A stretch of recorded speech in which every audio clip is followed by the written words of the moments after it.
بسم الله الرحمن الرحيم. اللهم صل وسلم وبارك على سيدنا محمد وعلى آله وصحبه وسلم تسليما كثيرا. السلام عليكم ورحمة الله وبركاته. أسعد الله أوقاتكم بكل خير. فيديو النهاردة نتعرف فيه مع بعض إن شاء الله على مشكلة أو على عطل بيقابل ناس كتير في الخلاط. بنوصل الكهرباء أو بنوصل فيشة الخلاط والخلاط مش بيشتغل. دي بيكون ليها عدة أسباب. المشكلة ديت ممكن يكون الكابل، ممكن يكون السويتش، ممكن يكون الموتور، ممكن يكون مفتاح التشغيل. نوصل كده مع بعض عندي هنا الشفشة، أو نركب عندي هنا الشفشة ونوصل الكهرباء ونجرب مع بعض دلوقتي كده الخلاط قبل ما نفكه ونشوف سبب المشكلة إيه. أول حاجة نركب عندنا الشفشة بشكل صحيح وبشكل محكم في العلبة كده. الشفشة ركب اهوت بشكل محكم في العلبة، ووصل عندي هنا فيشة الخلاط ونجرب كده. الخلاط ما اشتغلش، وعندي هنا الكهرباء يعتبر واصله والمشترك في وضع تشغيل ما اشتغلش ولا السرعه ديت ولا اي سرعه منهم. طيب هفصل تاني هنا فيشه الخلاط.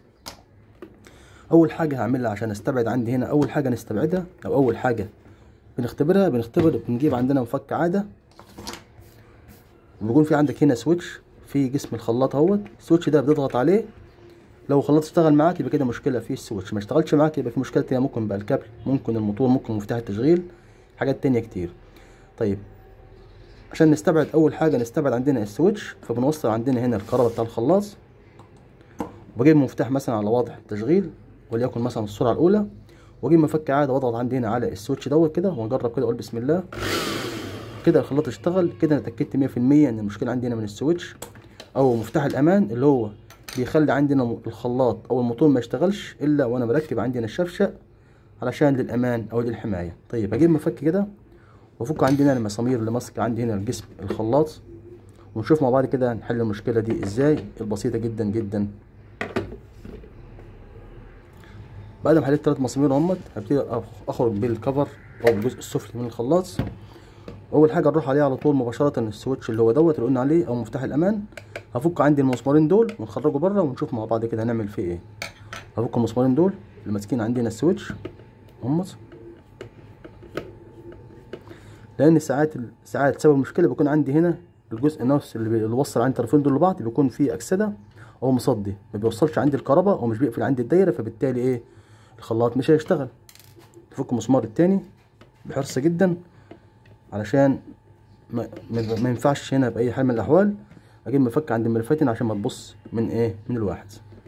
كده فكيت عندي هنا او فكيت المسمارين بتاع ماسكين السويتش في جسم الخلاط، وابتدي اشد السكه دوت كده اهو، اخرج السويتش بره ونشوف مع بعض كده. كده السويتش خرج معانا اهوت.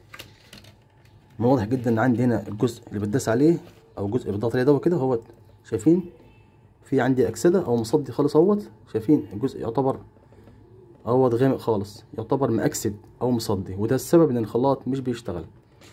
هجيب قطعه صنفره عندي هنا دلوقتي، قطعه صنفره ناعمه اهيت، ضغطه بسيطه كده على السويتش او المفتاح اللي بضغط عليه، واجيب الصنفره بعدها هنا اهو كده واصنفر كده بحيث اشيل عندي الاكاسيد اللي هي على الجزء اللي بيلمس عندي هنا اطراف لبعضها. طبعا احنا ممكن نلغي عندنا السويتش ده خالص بحيث الخلاط يشتغل مباشره، ولكن ده يكون افضل ان احنا نسيب السويتش ده شغال عشان الحمايه او عشان الامان. اصنفر الجنب التاني برضو.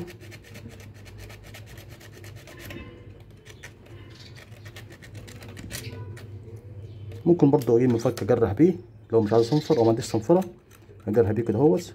ممكن نقطه زيت او نقطه شحم على الجزء ده علشان ما يكسدش تاني او علشان ما يصديش، لان عندي هنا بيصدي من الرطوبه اللي بتكون موجوده عندنا في المطابخ.